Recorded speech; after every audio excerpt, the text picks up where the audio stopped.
I'm Jasmine Adams, and this is my show, Fuck You, Pay Me. I am the founder of Career Combos, and I am talking to amazing entrepreneurs and corporate baddies about how they made sure to demand their worth and get paid.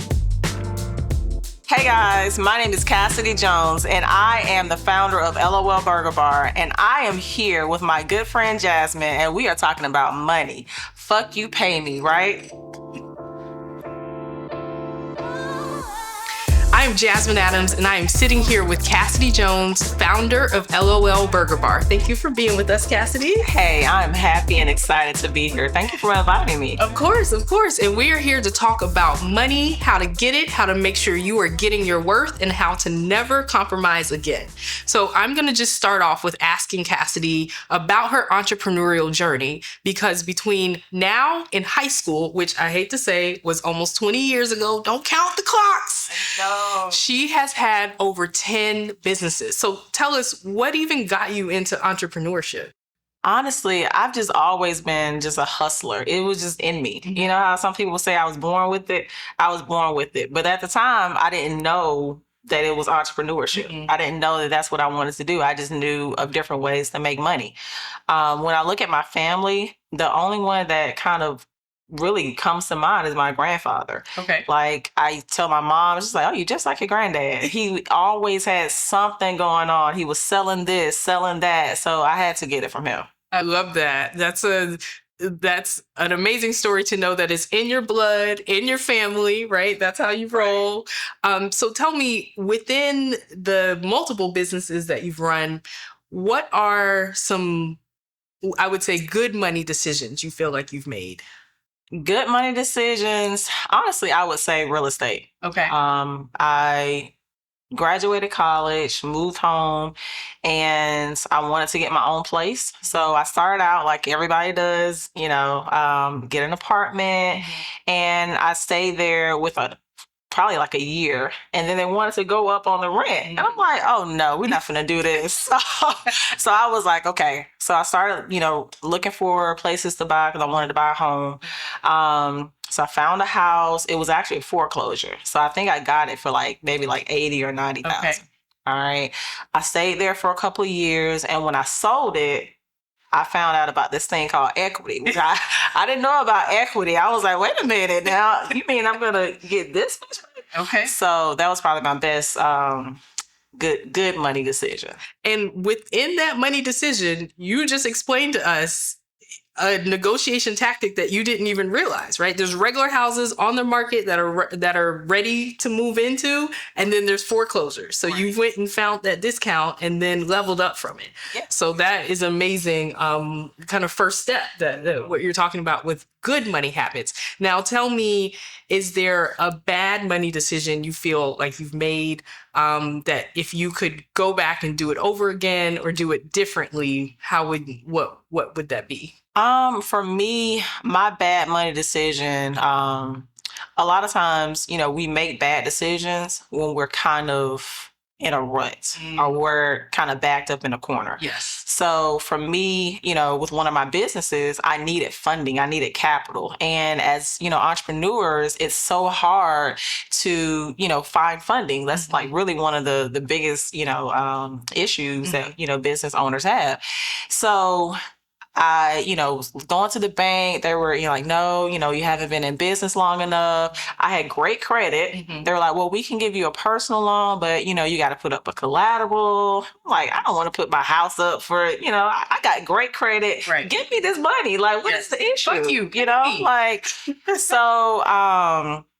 So I found, I went online, Google, found a website, and it was like, oh, we'll fund you same day up to $500K. I was like, okay, well, let me see what, this might be an avenue I can go down. So come to find out, as I've grown in my entrepreneur journey, I found out that, there's a lot of predatory lenders out there. So, that would probably be taking a loan from one of those companies would probably be one of my bad money decisions. Yeah. Interesting. And how did you recover from that bad money decision?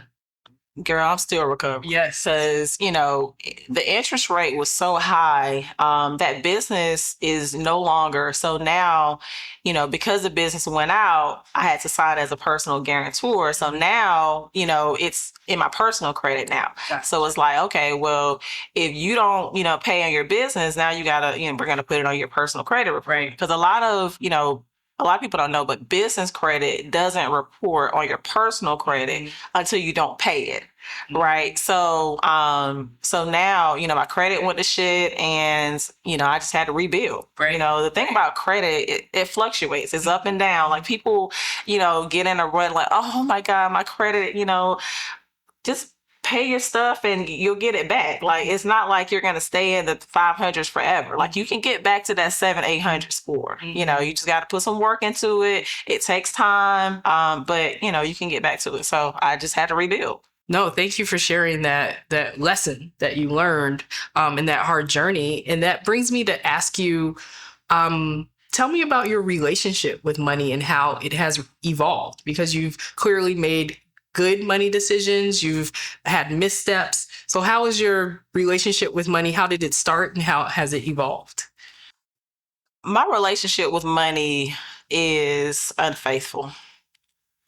You know how you're in a relationship with a guy or a girl and you're happy and you're content with it, but then you see the next person, they got a little bit more money, they taking trips, they doing things that you're not doing. Right. So for me, that's kind of how money is. Okay. Like, I have money. I've always, been comfortable in making money, but I've always wanted more. Okay. So it's like, I want to go to San Tropez. Like, Yes. I want to drive a Lamborghini. Like, Right.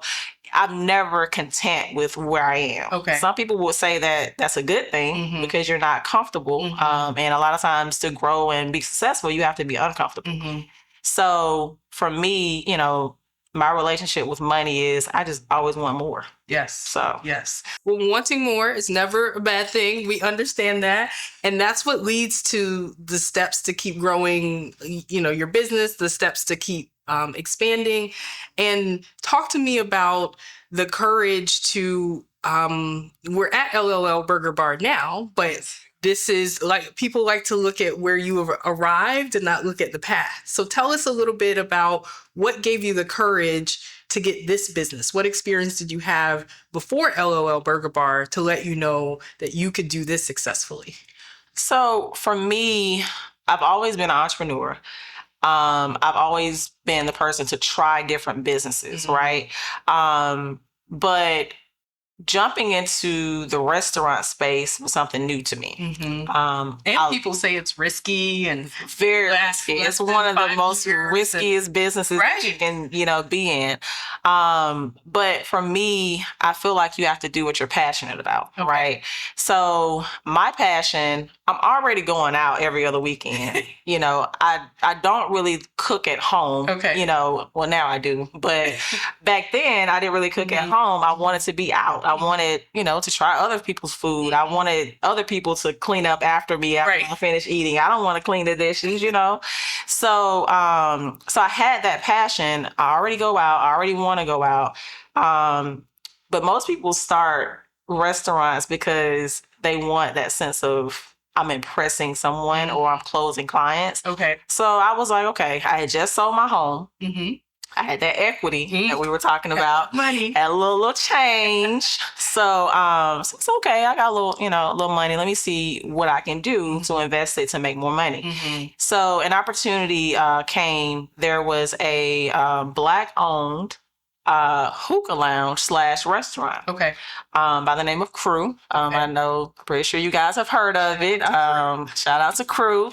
Over 20 locations across the country. The fastest growing nightlife brand in the world, really. So, I kind of had an opportunity to jump on that wave really early. I think they only had, maybe 2 locations. They had just started franchising and they only had 2 locations. So that is, and it, with a franchise, and a lot of people don't know this, the franchise, the systems and the processes are already there for you to come in and be successful. Yes. Right.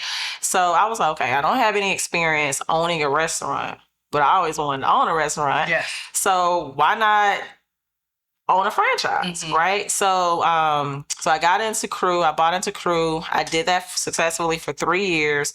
And I got to a point where I wanted a little bit more creative control. I love burgers. That's probably one of my favorite foods. Yes. Everywhere I go, I'm always trying different burgers. So I'm like, you know what? I think I'm going to buy another restaurant and I'm just going to turn it into a franchise. Interesting. So that was initially the plan. Yes, that was the plan for LOL Burger. For LOL, right? Okay. But that was before LOL was even thought of. Right. And let me pause you right there. We need to come back, but when we come back, you'll hear more about how Cassidy created and is hopefully going to franchise LOL Burger Bar.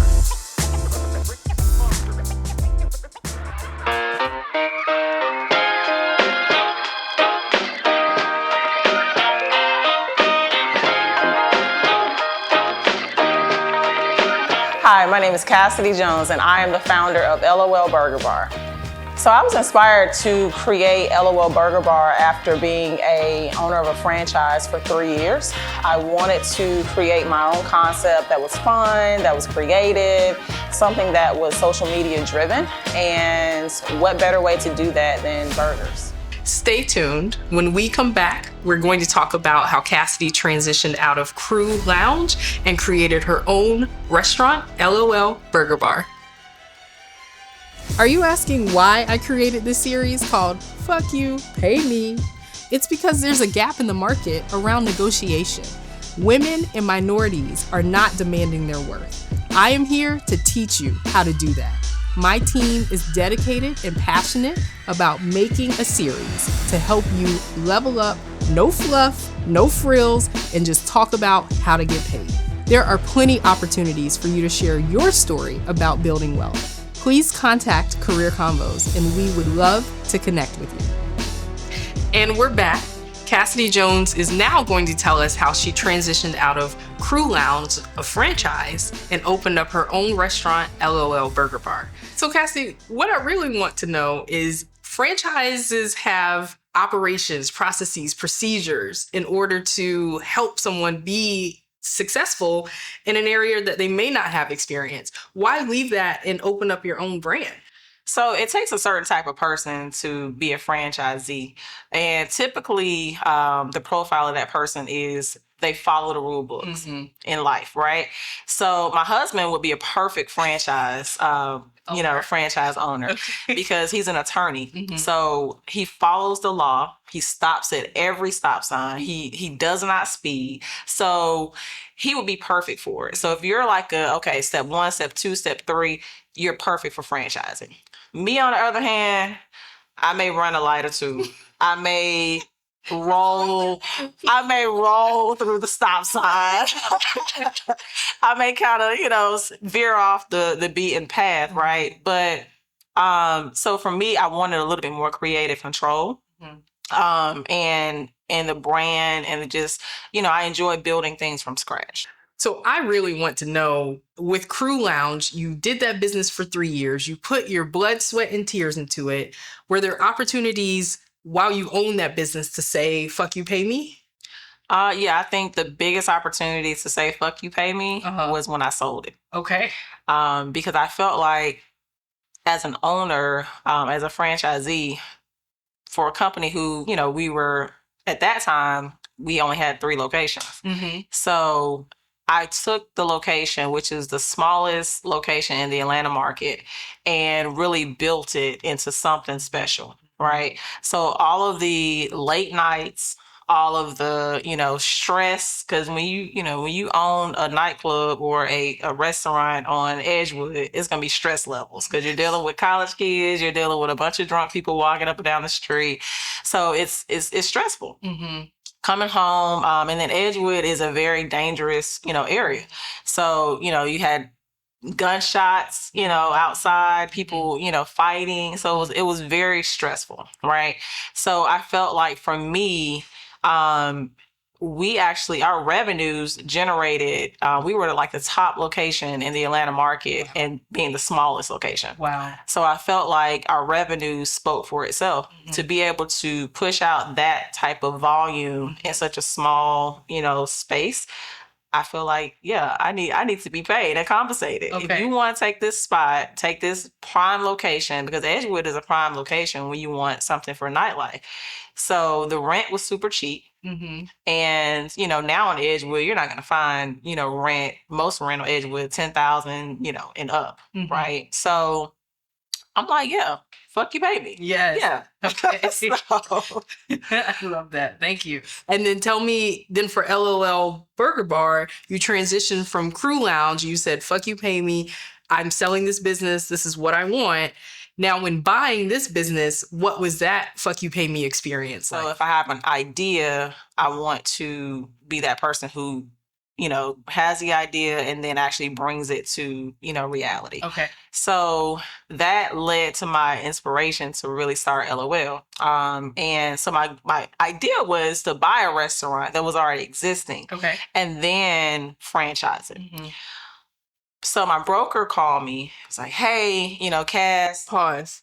So she has a business broker because she's a legit boss bitch. Okay. So her broker called you, somebody that she already knows and talks to on the regular. Proceed. Right. Sure. So he calls me. He's like, hey, Cass, I know, you're getting out of the space with Crew, because I was selling the Crew at the time. So, but I have another opportunity for you. Are you interested in buying a burger restaurant? So I'm like, okay, well, I want to, like I said, I wanted to buy a business and franchise it. So it was here. It was a Korean burger spot. Oh. It was in this space. Wow. Okay. And the owner had just, got burned out and they were selling it for dirt cheap. So I came in and I was like, okay, I could do something with this. Never accept the first offer from buying a house. Say that again. Never accept the first offer, right? So, so they, of course, they had an asking price. So I said, okay, we'll entertain it. So I came in, met with the owners, and I said, okay, show me why your business is worth this amount of money. So can you produce profit and loss statements? Can you produce cash flow? Can you produce, your sales reports? They didn't have any of that. They didn't have any of None of it. So even your POS, if you have a great POS, it will track your sales. And tell what the people what POS stands what you were doing. So POS stands for point of sale. Point of sales. Okay. Right. So that's a system to track sales. Right. So I came in, they couldn't produce any of that. So I'm like, okay, strike number one. Then I was like, okay, because I was buying the whole business, which includes their recipes, the whole nine, right? Okay. So I'm like, okay, show me your recipes. How are you building your burgers? How are you making your kimchi? How are you doing this? How are you doing that? So she was like, okay, this is, you do this, you do that. So I'm jotting down everything. And then I'm looking at all the steps. And of course, mind you, let's go back. My whole idea for this was to franchise it. So I'm looking like, this is too complicated to franchise. Like the average person should be able to come into this business and be successful. Yes. So I'm like, nah, baby, this ain't gonna work. Okay. This ain't gonna work. So I went back home to my husband. I said, babe, so I'm going to buy the restaurant. Okay. But I think we need to change it into something different. So I kid you not, within 3 days, we had the name, we had the menu, and I was almost finished with the website. Wow. In 3 days. Just from us pillow talking. Okay. Like we're laying in bed, I got my laptop, we got Game of Thrones or whatever is on the TV, and we're just going down and just going back and forth. Yes. Like figuring out the menu, but we wanted to come up with something creative, something that was social media, driven and exciting. So we came up with LOL, which stands for live out loud. A lot of people think it stands for laugh out loud. So they're expecting to come in here, jokes and giggles, but it's like, no, it stands for live out loud because, my thing is I want to encourage people to be the best version of who they want to be. Not who society wants you to be, not who your mama wants you to be, but who you want to be, right? Yeah. I love that origin story. And in 3 days, you were passionate about an idea, you put it on paper, and you're good to go. Cassidy, with everything that you did in terms of research and your due diligence, tell me about the negotiation for the price. Was that a tenuous experience for you? So after finding out they didn't have any documents that they could produce, no P&L, no statements, and even the recipes were not solid recipes, are not worth the price that they were asking for, I realized that this is just an asset sale. So all you're really selling me is your lease and the equipment that's here. So what I did was I said, okay, let me look at this differently. What is the value of the equipment? So if I come in and I were to have a blanket space and I go out and I buy this equipment myself, what would be the value of it? And that is the offer that I offer them. And that's what we settled on. Wow. And in our previous discussions, that was almost 40-50% of the original sale price, right? Way less than what they were asking. So everybody, she just gave you another example of when she said, fuck you, pay me. You pay me. And brought in those dollars. To top that off, if you want to sell your business, make sure you got your paperwork. Make sure your P&L statements are in line. Make sure that you got, your balance sheets and your cash flow statements so you can actually prove that your business is doing the numbers that you say it's doing, So... And so I really want to, I know we're coming to a close. I hate it because this is such an amazing conversation. So I have a couple more questions left. My next question is, so what's your future vision for LOL Burger Bar? So for me, definitely opening up a few more locations. I'm actually currently working on getting a food truck and I also found another space. So I'm working on securing investors for that so that we can, expand and grow. But ultimately, the goal from day one has always been to franchise. I want people who, like me, want to get into the restaurant space, but don't necessarily know how or, can't afford McDonald's because McDonald's, you got to at least have $1 million in liquid assets just to even get franchise owner. Yeah. So, I wanted to provide a low entry or low, cost entry to get into a popular restaurant burger franchise with amazing burgers. We don't cut corners.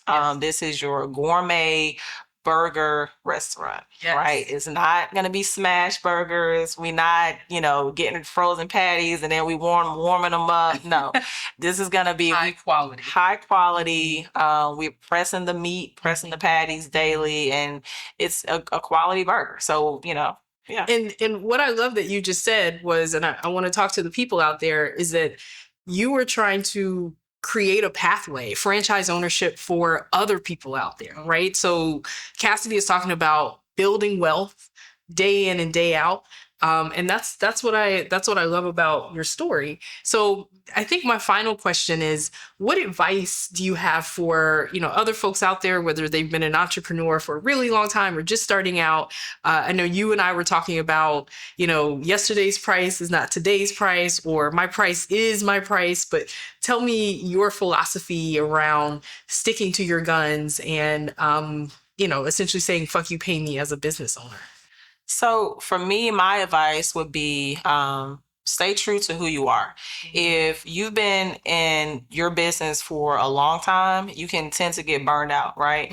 So you always need to find that reason. Go back to that reason. Why am I doing this? Right?